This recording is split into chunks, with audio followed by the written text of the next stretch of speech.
A group of friends ventures into a forbidden forest, only to find that it traps souls who enter. A group of friends, eager for adventure, sat around a bonfire one chilly evening, laughing and swapping stories. As the fire flickered, their conversation turned to rumors about a forbidden forest known as the Forest of Lost Souls. The forest had a chilling reputation. People who entered never came back. Some said they vanished without a trace, while others whispered that their souls were trapped, forever wandering its twisted paths. Despite the warnings, the friends couldn't resist the challenge. It became their mission to venture into the forest, defy the supernatural whispers, and return to tell the tale. They gathered their gear, preparing for a journey that promised to be more than they had bargained for. With nothing but their determination, they set out, the laughter fading as they moved deeper into the woods. The trees towered over them, their twisted branches reaching out like gnarled fingers, threatening to pull them into the dark embrace of the forest. The deeper they went, the more the air seemed to thicken with an unexplainable sense of dread, but they pressed on, confident that they could outsmart the legend. Once inside, they noticed an odd change. The trees seemed to whisper to each other, their movements unnatural as though they were alive, watching. It was subtle at first, the rustling of leaves almost imperceptible, but soon the whispers grew louder. The wind carried words that they couldn't quite understand, like a language lost to time. With every step they took, the atmosphere seemed to shift, darker, colder, and more oppressive. The forest, as it had been described, was no mere collection of trees. It felt like something ancient, something alive, and it was aware of their presence. They stumbled upon an ancient altar hidden in the heart of the forest, half covered in moss and overgrown with vines. The carvings etched into the stone were unlike anything they had ever seen, symbols that seemed to shift before their eyes. Offerings were scattered around the altar, decayed fruits, small trinkets, and strange objects, each left behind as though by those who had ventured here before. One of the friends, Sarah,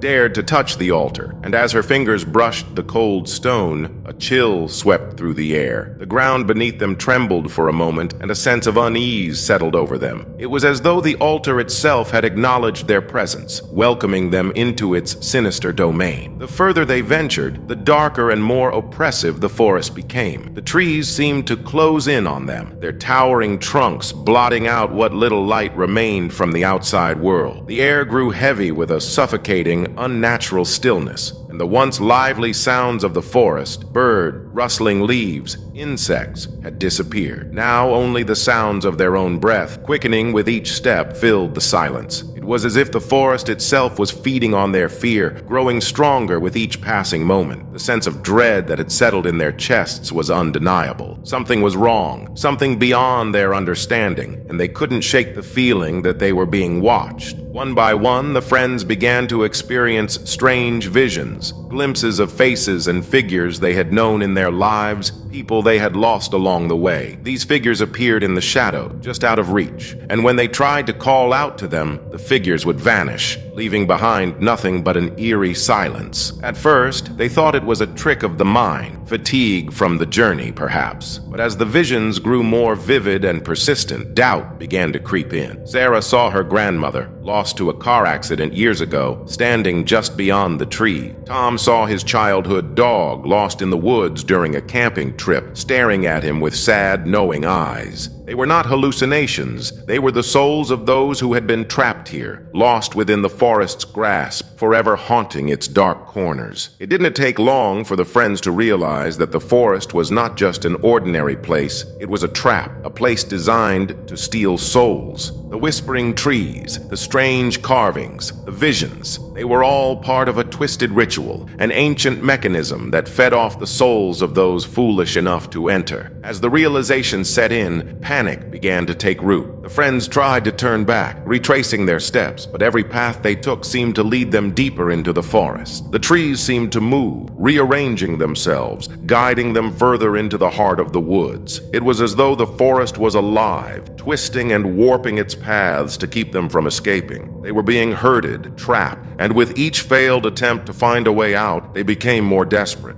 As the hours turned into what felt like days, the forest's malevolent presence became more palpable. The air was thick, with an unsettling energy, and the once familiar voices of their friends began to distort, as if something was taking over. The trees loomed larger, their gnarled branches now reaching out like skeletal hands, and the sky above was a dim, sickly gray, casting an eerie glow over the scene. It was no longer just the forest they were fighting. It was the very souls of the lost, reaching out from the shadows, trying to pull them into the abyss. And then they discovered the truth. The forest was alive, a sentient being that thrived on the souls of those who entered. It fed off their fear, their confusion, and their desperation, growing stronger with each passing moment. The friends realized too late that they had become part of the forest's endless cycle. It had taken them in, and now it would never let them go. They were doomed to wander its depths, trapped within its twisted branches, forever lost to the world. In the end, only one of them would make it out. Sarah, the most determined of the group, managed to break free, but at a terrible cost. Her mind was shattered, her soul scarred by the horrors she had witnessed. She emerged from the forest, but she was not the same. The others remained, their souls claimed by the forest, their voices joining the whispers that still echoed through the trees. Sarah S.'s warning to anyone who would listen fell on deaf ears. No one would ever understand the true terror of the forest of lost souls.